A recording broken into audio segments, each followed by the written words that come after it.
Say hey, everyone. Welcome into another edition of Say Hey Plays. My name is Jose Bouquett, and welcome to all the night owls to our first late night edition of Say Hey Plays. The playoffs have arrived. We're here, and boy, oh boy, it was a fun day for game ones, I should say. Alongside me today, you see his hat. His fightins came back. It's Andrew Santangelo and this man also born in Philadelphia, I think, raised In in the area. Philadelphia, I think. This man's going to game 2 tomorrow, making the drive from Oklahoma to St. Louis, Missouri. How long is that drive? 8.5 hours. I'm leaving in the morning. I'll get there hopefully around 3 o'clock, and we'll be ready for the 7:30 start. Oh, I can't wait. I can't wait. I hope for your sake it is a good game and at least a Phillies victory. But we'll talk about that game last. Of course, build up some drama, the night game for that one. A fun day. Went 1-1 on the day. We'll talk about the action as it comes. We'll break down all four games. Game ones, we'll talk about what happened. Talk about, what could happen in game two. Betting previews. I have locked in 4 plays already. Shout out to our friends at Bet Online. Use promo code PUBSPORTS. When you deposit there, sign up. Gives you a little deposit match up to $1,000. So shout out to them. Definitely use them. The line's already up, and even the Mets Padres line is up, which that pitcher, at least we knew after like 5 innings. We were like, all right, well, we know DeGrom's pitching tomorrow. So it's going to be a fun game to talk about. But let's start with Tampa Bay, Cleveland. And boy, oh boy, this was a fun game, Andrew. I don't know what your schedule is like today, but I watched every pitch of every game. Shane Bieber, and boy, oh boy, did he pitch well. I was enjoying the Shane Bieber show. It was funny because we did the show this morning, betting with the bag, and I almost took the ridiculous first five under 2.5 and full game under 5.5, the lowest numbers I have seen all year. And I was like, man, it's low for a reason. And I thought both pitchers would dominate. They did. I didn't bet it, unfortunately. But I'm not going to lie. I like it again here today. It'll be interesting to see, obviously, since we're doing the show so early, getting this first look at the card and everything. The weather and everything could change drastically, but it's looking like it's going to be another windy day, hopefully blowing in. So, Andrew, I might right or wrong here. And right now on our friends on Bet Online, it's a first five under 3 at minus 125. It's a little juicy, but I will say this. I think, and I can guarantee it, it's going to be under that 3, and it's going to be a 2.5 tomorrow. So it'll be a better juice, obviously, maybe like a plus 105, something like that. So I like that first five under 3 if you've got it there, minus 125. My official play on this game, Andrew. Let's talk about game one real quick. I'll say, I'm sure you've watched at least the highlights. What did you think of the Guardians' offensive performance? There's obviously just Jose Ramirez flexing his muscles and saying what's up to Shane McClanahan. By the way, it's hilarious when Jose Ramirez walks in after getting a strikeout and the person he walks by is like 5 inches taller than he is. He's a short king. Just shout out to my guy. I could have been Jose Ramirez if I would have stayed in Venezuela. It's a shame. I could have been Jose Altuve too, but it's a real shame. Andrew, what do you think about game one today? Yeah, I thought it was a great game. This is one of my favorite games. I'm more of a pitcher's guy than hitters, so I love the pitcher's duels. I know that's not common, but this is the game that I kind of like, and it's just you're on your feet for like that. One pitch can ruin the whole game. I mean, you saw it in the 6th inning. Rays jump on the board after 5 straight innings with neither team scoring, and then you get all 3 runs in 1 inning. So I mean, that's just to me that's where baseball really finds its incredibleness there in that inning. Indian or Guardians, excuse me, obviously had a scoring chance in the 4th. Miller grounds in that double play. Rays keep it scoreless. So I mean, Guardians had some opportunities there. Again, they had a lot of base runners throughout that game, but the Rays did a good job getting out of it until that 6th inning, obviously. But no, I thought the Guardians top to bottom outperform the Rays here, and it sets up a big matchup tomorrow with McKenzie on the mound. Yeah, I love T-Mac. I love him a lot. He's been one of my favorite pitchers in the last couple of years. Andrew, luckily for me, we've talked baseball for I don't know, like 4 years now. So you've been there in the seeds of my man. I really like Tristan McKenzie, and now look at him. He's Hold on. 4 years. I gotta call you on that one. I don't We've know. been talking baseball since like 2015. Yeah, I don't know how long That's when we met. it's been a while. It's been a while now. So yeah, but I love Tristan McKenzie is the point of all of that. I obviously don't know my fucking math and dates. I was like, what year did I graduate college again? What year was I was it? like, we graduated 4 years ago. Yeah, you know what's funny? It's hilarious to think now. When we were in college, Baker Mayfield was running it up, the biggest cock of the walk, whatever. And now he's a horrible quarterback, and I'm just like pointing and laughing. Just what a loser. But no college football here, no NFL. We'll talk baseball. Andrew, I like that first 5 under, and that 5.5 full game is always a little daunting. So I don't think I'm not going to stay on it. A bullpen day, obviously, for the Rays with Tyler Glasnow too. Glasnow 2 appearances, or should I say 2 starts, I guess, in the regular season in the majors. His last one against my beloved Red Sox, and he looked phenomenal. I mean, he just looked great. 3 2/3, 2 hits, no run, 7 Ks, 1 walk. It's just a workload thing for him. I think, I'll do a quick Google search here, but I think we'll probably get another 4 or 5 innings from Tyler Glasnow, depending on pitch count. But I'm just excited to watch this game. I think both these guys pitch well. So I first 5 under for me. Andrew, did you have any plays or anything you were looking at on this game? Well, yeah, first, I agree with you on the first 5 under. I think these two are going to go out, and I think you're going to get a similar game than as you did today. I mean, I think they're going to go out, keep the game pretty low scoring. I do think the Guardians are going to do enough to scratch out the win. I like T-Mac here to go out and go deeper than Glasnow. Obviously, like you said, the bullpen games. I think that bodes well for Cleveland in the long run, and I think they find a way to take another one at home. So I do like the money line for the Guardians at -108. Yeah, I should. Why didn't I put right down Cleveland? I should be on Cleveland money line again, honestly. You should be. Okay. I'm gonna move on Cleveland as well. Cleveland at -108 right now. Shout out to our friends on Bet Online, like I said earlier. The other thing is that the Guardians didn't really use their bullpen today. It was only Class A. Exactly. The Bieber went the whole, I think it was 8 1/3 or 7 2/3. And then Class A came on for the rest, and maybe Class A is not available. I say that, and I wouldn't be surprised at all if he pitched again because he is the baseball's best closer, him and Edwin Diaz. So we'll see how it goes. A little last mention here real quick. T-Mac has pitched against the Rays this month or this year. Excuse me, I should say this month because it was on the 28th. 6 innings, 3 hits, 1 earned run, 6 Ks, 1 walk there. So we'll see it. I like the Guardians here. Think they win. Think the first 5 under also hits as well. So those are the 2 plays for me there. Let's move on to Seattle versus the Blue Jays. And this might have been a surprise for a lot of people.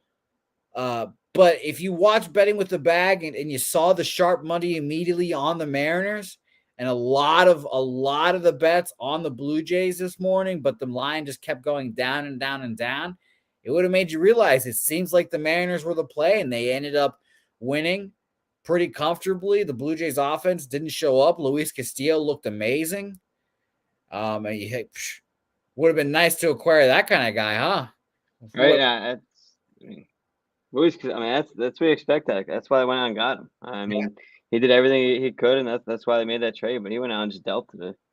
And you know what's funny? I could say the same thing about Kevin Gausman here, who I think is getting underrated now. Absolutely. I think he's getting underrated again because I think everyone's starting to be like, oh, Kevin Gausman's okay, blah, blah, blah. Kevin Gausman's top 3 Cy Young guy. He was great this year, 12-10 with a 3.35 ERA.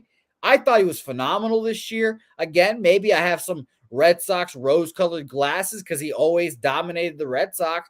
last couple of starts against the Red Sox, it kind of got a little worse for him because, the Red Sox at that point had seen him so many times. 3 innings, 4 hits, 2 earned runs, 4 Ks, no walks was his last appearance against the Red Sox. And, he only went 3 innings there, I think, just to kind of save his arm and everything. So I went back one more against the Yankees, the big bad Yankees we all love and hate. 6 1/3, 6 hits, 2 earned runs, still off 1 home run, 7 Ks, 1 walk. Against Seattle this year, because he's faced the Seattle Mariners, 5 innings, 7 hits, a little concerning there, 2 earned runs, 1 home run, 3 Ks, 1 walk there. Against Robbie Ray. Robbie Ray, a very interesting character indeed. And we'll talk about Robbie Ray here in a second. But Andrew, I'll ask you first about game 1. A surprising game to some, not to those who watch Betting with the Bag. What did you think about the Jays offense kind of just not showing up? Was it, or should I ask you this? I'm sorry to cut you off immediately, but should I say, was it the offense not showing up, or is Luis Castillo just that good, I guess? Castillo is that good. Luis Castillo is that good. I think you saw it in Cincinnati. I think he was undervalued because he was with Cincinnati. So I think that trade not only did wonders, obviously, for the Mariners, but I think it just did wonders for his career as well. You saw him get the giant contract right before the playoffs. Well deserved there. And what did he do? He just went out and showed why he got that contract. So, while the Blue Jays offense obviously did struggle today at time or throughout the game, I do think it was more how good Luis Castillo is overall. So I think it will be a little bit easier. Toronto can breathe a little bit more tomorrow once they go against a left-hander. I think that bodes well for their lineup as well. But no, I think overall today was more about the pitching for the Mariners. Yeah, it's interesting to see here. The fans immediately. What's funny, it's working with Jimmy, a Canadian, and working with a lot of Canadians now. They fold on their teams fast. They throw in the towel quick. So that was a funny thing to see. Like the Blue Jays fans immediately in the stands, just sitting there, just like dejected after that home run. I was like, oh boy, this might be an interesting game. And it didn't turn out to be too bad scoring wise. I think it ended 4-0 if I'm not wrong, if I'm mistaken. Yep. But yeah, it wasn't even that bad of an offensive performance. So shout out to the Blue Jays and Canadians fans as general, because I think it's very funny. And shout out to Bo Jackson, who mentioned that he's worried about Gausman at home tomorrow, and he's saying, "Let's go Jays." Bo, I'm rooting for your Jays hard. You guys know that. And by the way, AGA 1337 saying 8 Canadian bookies pulled a robbery. Yeah, again, we mentioned that earlier today too.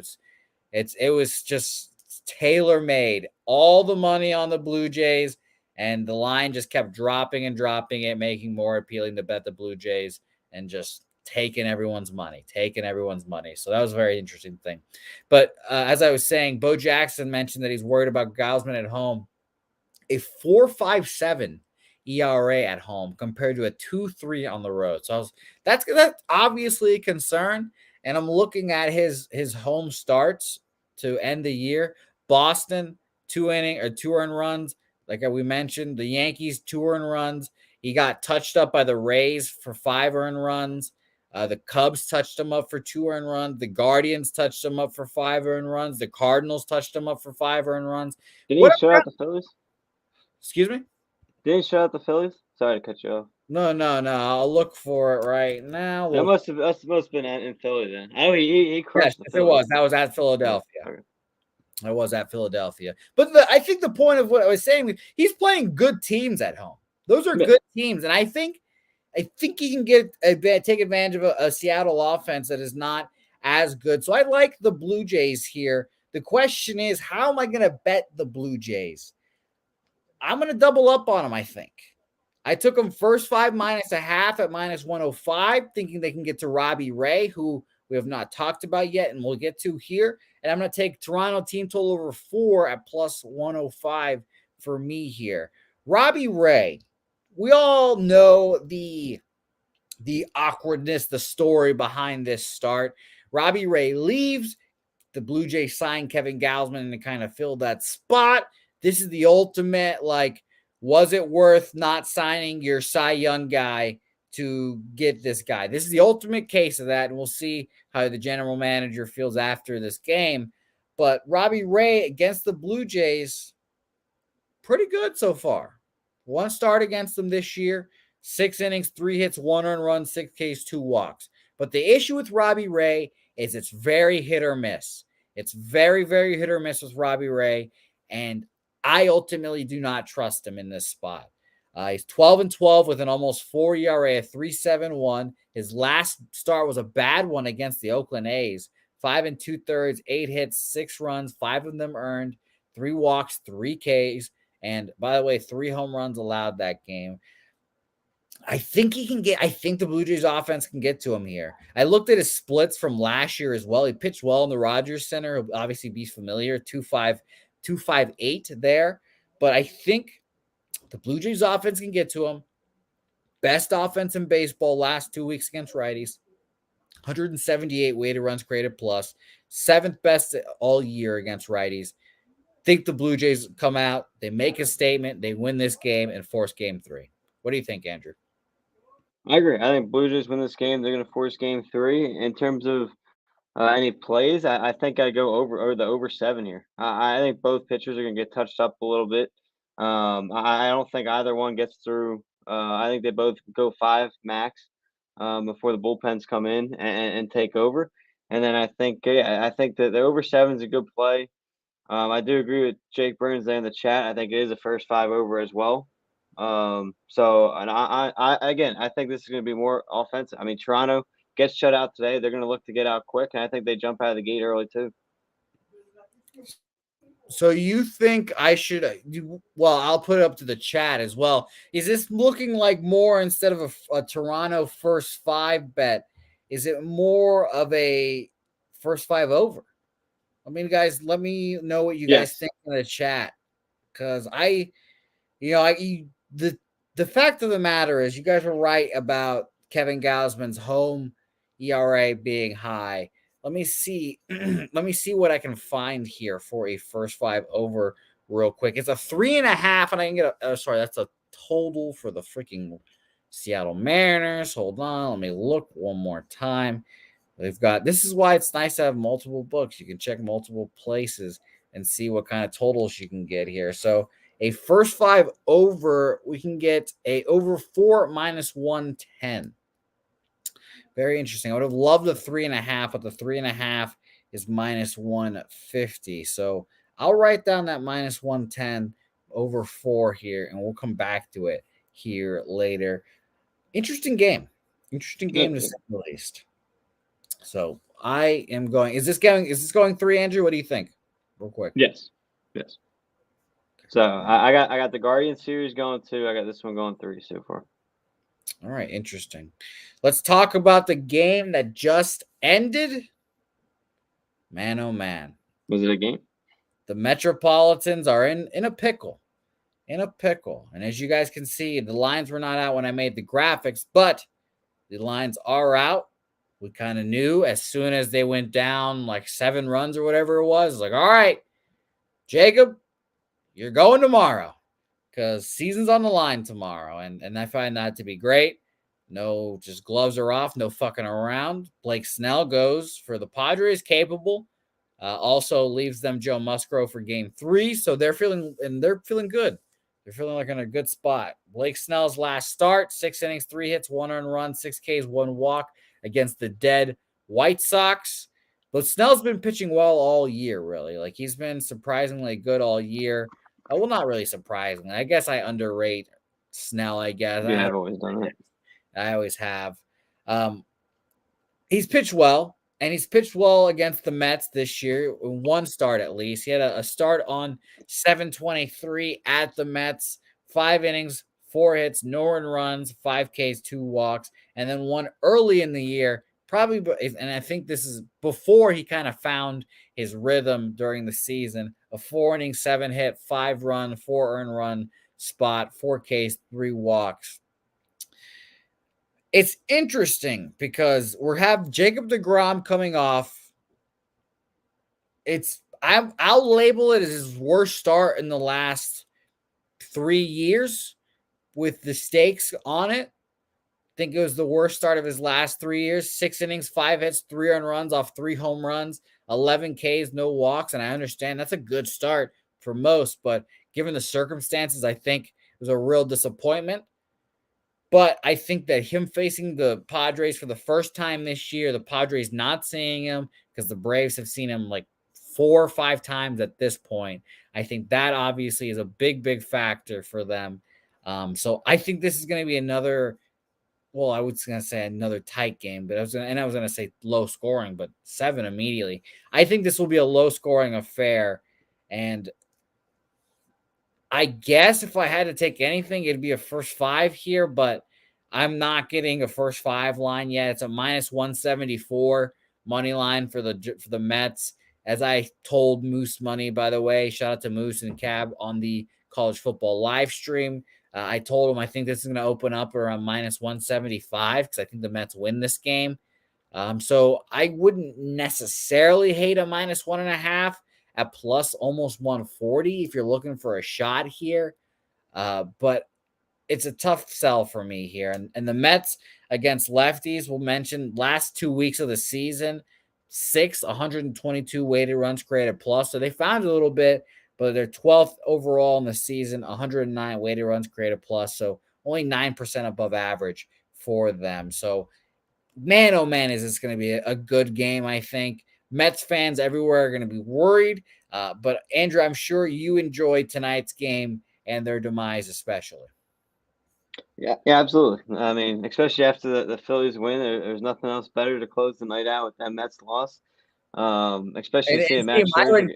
Myron Kidd, I think, is echoing exactly what you're going to say. As a Braves fan, he says, "Why drink alcohol when the Mets fan tears taste better?" I mean, Exactly. yeah, it makes sense. Andrew, I'm sure you're drinking some tonight too. No, yeah. But no, I think overall, with this game, I mean, seeing Max Scherzer get beat and get out before the even fifth inning ended, obviously bodes well there for the Padres. Mets had to use a little bit of the bullpen a little bit more, but for tomorrow, it's tough to pick just because Blake Snell, you don't really know what you get. He's so up and down at times. Obviously, going back to the World Series when he got pulled, obviously he threw really well in that game against the Dodgers. A game people thought he might get touched up with some of those right-handed bats and in the Dodgers lineup. So same thing here with the Mets going against some tough right-handed hitters, but he's always ready for the big game. So that's what's tough with Blake Snell. You don't really know which one you're going to get as the game goes. That's what makes this one tough. That's why I lean Mets in this game overall. Obviously, especially with DeGrom, it's tough to go against DeGrom. Yeah, right. But man, I'm saying, but Moose Money, a Padres fan, obviously biased. He thought this was going to be like minus 135 to the Mets. I was pretty surprised. Obviously, Moose probably a little drunk by now, but I was a little surprised. Padres at this plus money isn't like a terrible bet. I'll admit it. No. It's the Mets. Especially if they're able to get DeGrom out of the game early. Like if they can work some at bats. Not necessarily they're not going to do what they did tonight, probably. But then again, you look at last week when the Mets were playing for the division title, DeGrom and Scherzer lost back-to-back games, allowed that to open up for Atlanta. So, I mean, just a week and a half ago, we saw this kind of line up in the Mets' favor, and they weren't able to get the job done. So who's to say it doesn't happen again? Yeah, I did mention earlier in the season, and I've been very high on the Mets all year, but I said if the Braves came back and won the division, then I thought the Mets would fold up, just crumble because their history, this is what they do, et cetera, et cetera. And I thought this team would be a little different. I thought Max Scherzer might be that backbone that they needed, and him disappointing today. And he's hurt. He's not 100%. It's not saying he's hurt, but he's not 100%. That oblique. Yep. He said he's being a little bit careful about it, and it looks really like when you watch. When he's pitching early, it's not like he's not like all the way warmed up. Like he needs to get himself in like a full lather before he gets out there and throwing well. Well, and that's why I think it's on the Mets partially too for tonight. Is there's no reason they couldn't have started DeGrom in Game 1 and then set up Bassett for Game 2. See if you can escape the series without Scherzer, and the worst case is throw him in Game 3. But because if you would have won Game 1 with DeGrom, you definitely could win game 2 with Chris Bassett as well, and then you're not throwing Max Scherzer until the next series. So I don't know why the Mets even did that in the first place, is try to force Max out there tonight. I mean, especially when you have a guy like DeGrom, it's not like you're having a huge drop off with your second starter. It's tough. It's a tough position because it's kind of interesting because it's like the lineup goes up against DeGrom, and then the drop off from DeGrom to Scherzer is like not that much. So the hitters are just kind of used to it almost, would be Yeah. my kind of thing. And that's what they were hoping to get Bassett out there to have that little change of pace a little bit, but need him, need him. So I'm going to be interested to see how they do today. Bo Jackson, Snell is 5-3 on the road against the NL East, including the postseason. So it'll be very interesting. And by the way, Jake Burns also saying probably best to play MLB Light tomorrow because all the money will be on the Jays and the Mets. I'll agree with that. I think a lot of the money tomorrow is going to be on the Jays and the Mets. And I'm one of those lemmings on the Jays. I'm not on the Mets, so it'll be interesting to see how that goes. All right. This moment, this show has led up to this one key game. Your Fightins, the Phillies, come back and win game 1 of the wild card. I was going to call it NLCS. It's a wild card round against the St. Louis Cardinals. What a game.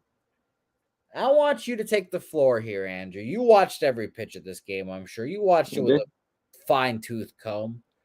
What were your thoughts on the Phillies in game 1? And by the way, a stat that was floating around, I believe that the St. Louis Cardinals 94-0 in the postseason, went up 2 runs in the 9th inning. And those Fightins fucking can't kill them. You can't kill those Fightins. What'd you think of the game? I mean, overall, I thought the Phillies approach at the plate was not great. I thought they had a lot of bad at bats. I think I thought they got lucky with a lot of Cardinals managerial decisions in this game. If I'm being honest, but I mean that's what happens sometimes. You got to take what the other team gives you, and that's what the Phillies did. What were you questioning? I mean, first, I thought it was interesting they took out Jose Quintana as early as they did. I mean, I know he's not great the third time around the order, but I mean, it didn't even look like he was breaking a sweat out there. He's only at 72 or 3 pitches, I think. He's only gave up 1 hit at the time at that point in the game, so I thought they pulled him kind of early, which was surprising. I thought the 9th inning, I mean, they could make a list of things. I thought it was interesting with the 1 out that they're playing infield fully in there on Gene Segura's single. If you're playing back normal depth or double play depth, either you get a double play and get out of the game with the win, or worst case is it's a fielder's choice and you get 1 out. So I thought that was an interesting decision there in the 9th inning as well. And then obviously the ground ball to Goldschmidt. I don't know how he didn't touch. He's really standing next to the bag. He could easily hit first for the second out there as well. So no, again, that's all you got to do though. You put the ball in the play, don't strike out, and that's what the Phillies did. And obviously, you got lucky with 2 walks and then hit batter, scoring the first run of the game for the Bohm's Phillies. hit batter. Like I was shocked. I was like, when he hit the batter, that's when I was like, oh my god, the Phillies are actually going to come back and win this game, huh?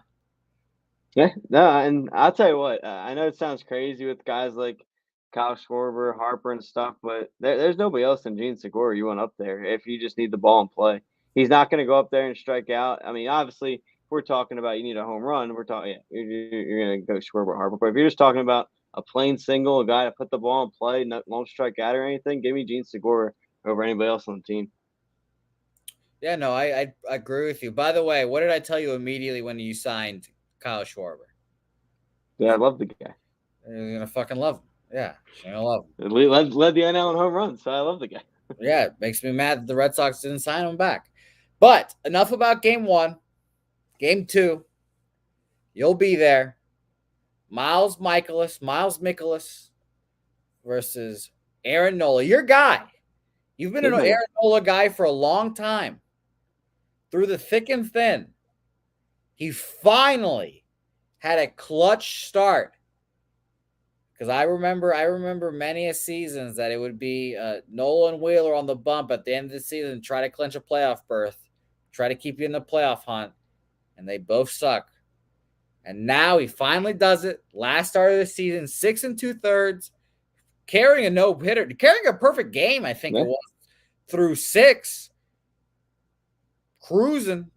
6 2/3, 2 hits, no earned runs, 9 Ks, no walks. We'll take that every time. He's faced the Cardinals before this year, and he got touched up. 7 innings, 7 hits, 5 earned runs, 7 Ks, no walks. What was interesting, I was looking at it, and that was his only start against the Cardinals. This seemed like it was in a stretch of bad starts as well, because he gave up 3 earned runs and 4 earned runs that the start before that one, and then gave up this 5 spot. And then after, it looked like he figured his shit out, going no earned runs, 1 earned run. So I was interested to see how he does here. 112 plate appearances, a 229 average against, like, on these Cardinals. And that's from Baseball Savant, and Baseball Savant has the pitchers on there too. So I probably even shouldn't even quote that. I don't know why Baseball Savant puts the batters as pitchers or pitchers as batters anymore. 21st right now are the Phillies against righties in the last 2 weeks. Full season, they were 12th, 102 weighted runs created plus. What do you get expecting from Aaron Nola tonight? Tomorrow?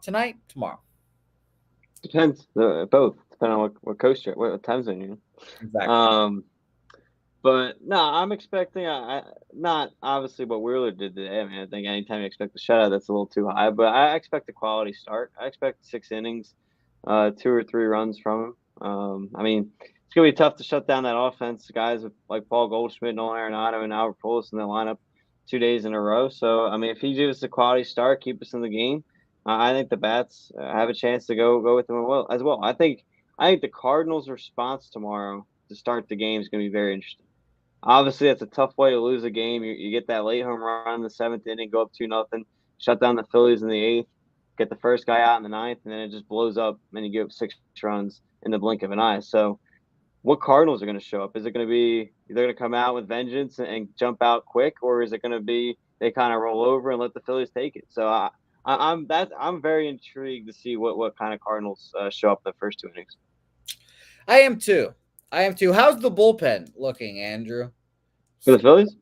Yeah, the Wheeler went deep tonight, but it was a lot of Jose Alvarado, and we won't talk about what happened to him. And hopefully he pitches for Team Venezuela, so we won't talk about him. But how's the bullpen? Yeah, his first home run since June 30th, I think, or it's just one. But no. Well, what worries me with the Phillies, I take experience in a lot, and the Phillies don't have obviously a lot of playoff experience, and I think you saw that today. Zach Eflin, since coming off the injury, has been throwing very well. And he gave up closer, huh? Yeah, that came out of nowhere too. But again, I think it's the Phillies bullpen's been a little shaky the last few weeks, and they're kind of still searching things around. So I mean, if I'm being honest, it's very questionable right now. You're trying a starter who had his first career save this past week against the Astros on Monday. He goes in there for the 9th today to kind of shut it down. I know it's 6-2, not technically a save situation, but it was obviously shaky. He gives up a run.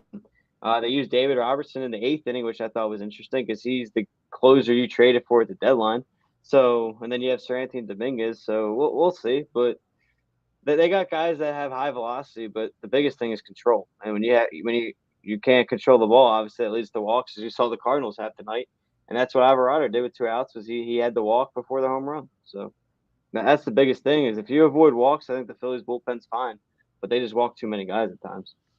Interesting. Let's talk about the Cardinals now. Miles Mikolas, his last 2 appearances, he had a relief appearance. I assume it was an opening situation. 3 innings, 3 hits, 1 earned run at the Pirates. Before that, his last start at the Brewers, 6 innings, 4 hits, 1 earned run, 9 Ks, 1 walk. That was on September 27th. So it's been a little bit. It's been a little bit since he's had a full start. Very hit or miss as well, but I like Miles, and his 12-13 record, a little deceptive to his 3.29 ERA. 2 starts against the Phillies. Another good one, bad one kind of thing. His first start, 7 innings, his first start was on what was the 7th month? What's the June? July? There we go. So July 1st. Thank you. July 1st at the Phillies. weren't you at these games during July 4th? I don't know. July, you were I don't think so. at the Phillies, 5 1/3, 6 hits, 4 runs, 2 of them earned, 1K, 2 walks. Bounced back 10 days later at home, 7 1/3, 6 hits, 1 earned run, 5Ks, no walks. Fifth against righties all year, 109. They're 17th in the last 2 weeks. I'll be honest, Andrew. I think the Cardinals win this game. I think the Cardinals win this game, and I think they can come back and force a game 3, and that is disaster for Philadelphia. I've got nothing on this game so far, but I am looking at a first 5 under 3.5 at -120. See, I think what bodes well for the Phillies here is both the Cardinals' late game guys probably won't be available tomorrow. I mean, you look at Helsley. I mean, he struggled obviously with 8 through 34 pitches, I think it was, and looked like he came out with a finger injury as well. So he's obviously not going to be available tomorrow. Palante, the guy they brought in for him, gives up 2, throws a lot of pitches, so he's probably not going to be available tomorrow. So I think that's something that bodes well for the Phillies if they're able to kind of get to the Cardinals bullpen early. We'll see how that goes late in the game for them. But I think that's got to be the Phillies' recipe is they got to have better at bats than they did today to start the game and find a way to get the St. Louis bullpen. But I mean, I again, you mentioned I'm a big Aaron Nola guy, so and the way he kind of pitched down the stretch, I'm feeling pretty good. I'm going to move on that first 5 under 3.5 at -120. And it's going to be an interesting day tomorrow, to say the least. Let's recap the plays here. I will say this. If it does go game 3, I am staying for game 3. Of course. Just saying that. And I will say this. You're setting yourself up for one of the worst sports experiences of your life. Let's say, you always ask me what's one of the 5 most heartbreaking games I've ever been to. Yeah. We could have 2 by the end of the weekend. Oh, yeah. No, I was thinking about it. I was definitely thinking about it because it could get up there. It could get bad. It could get really bad, Andrew. So I'm hoping for your sake it's a Phillies win tomorrow, but I'm not going to be betting on it. So let's start there. First 5 under 3.5 -120 in Philadelphia, St. Louis, Cleveland money line -108, and the first 5 under 3 at -125. Toronto team total over 4 at +105. And I'm going to listen to the chat. Listen. First 5 over 4 at -110 in Toronto, Tampa Bay. We will see how it goes. Mike Morris asking about where's our boy Mike M. I need that pimp slap play. He'll be here tomorrow morning. He'll probably be here tomorrow. And check him out, obviously, on our channel. We're back at Pub Sports Radio, as you guys can tell. Back at Pub Sports Radio, thankfully. The college football show will be tomorrow morning because today is, well, it depends where you're watching, but Saturday, big college football day. The Oklahoma State Cowboys. Come on. We're going to be good. But it better be Tech. Yeah, we're not going to worry about them. They're always a roller coaster, but a lot of good stuff happening tomorrow. Like I said, college football show tomorrow morning. Whenever you're watching it, watch it with Big Ragu, Bobano, DJ Big Boss, all of them, Cab, and I believe Moose Money will be joining him again. Cab and Moose will be doing the college football show, the stream tomorrow, watching the LSU game.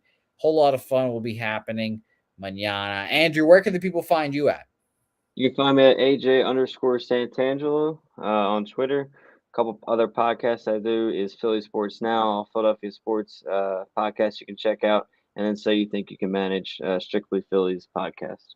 Well, have you gotten what's his name on there? The Phillies manager? I don't know his name. He's like a creative player generated manager in my head. Like he's got no emotion. He's got zero emotion. Zero. And he's even starting to wear turtlenecks too. Yeah. I saw him wear a turtleneck. I was like, oh my God, this guy's like computer generated. He has not been on, no. No? Oh, okay. All right, well, maybe I'll make a call for you guys. Maybe I'll make a call. You got all the inside sources. So. Yeah. By the way, you should go to the Baseball World Classic, Andrew, in March. $77 for not bad, actually. A team pack. So I'm going to all the Venezuela games for $77. It's 3 games. It's a pretty good deal. You should go. All right, everyone. Thanks for watching. Whenever you watch it, hopefully you guys are rewatching. Thank you, all the late night owls joining us here live. Appreciate Mike Morris, Jake Burns, Bo Jackson, Myron Kidd, all you guys, AJ1337, Paralangel, Nasty Nate, Cryptoish. Thank you guys. Thanks to all the lurkers that watch and don't comment. We appreciate you guys as well. We'll be back again here, Pub Sports Radio, after all the games tomorrow to react to games 2 of the wild card round and hopefully preview some game 3s. That'll be a lot of fun. Nothing gets the blood boiling like winner take all baseball. So I'm guessing it's going to be another 10:30 start Central, 11:30 Eastern, whatever that is Pacific time, because you guys know we don't do that math here. So thanks everyone for watching. We'll be back here again. Playoff baseball's here. Andrew, I want you to close the show. Do you have a final word, final motivation, final anything for the Philadelphia Phillies and for all the Phillies fans out there hoping for their first playoff series win since how long? Probably was 2010. 2010. So that's 12 years. So what do you have to say? Hey, don't give up on this team. They're never out of the game. You saw it today. You saw it throughout the season. They're going to keep fighting, and they'll get the job done tomorrow. They'll get the job done tomorrow. Say hey. We'll see you guys tomorrow.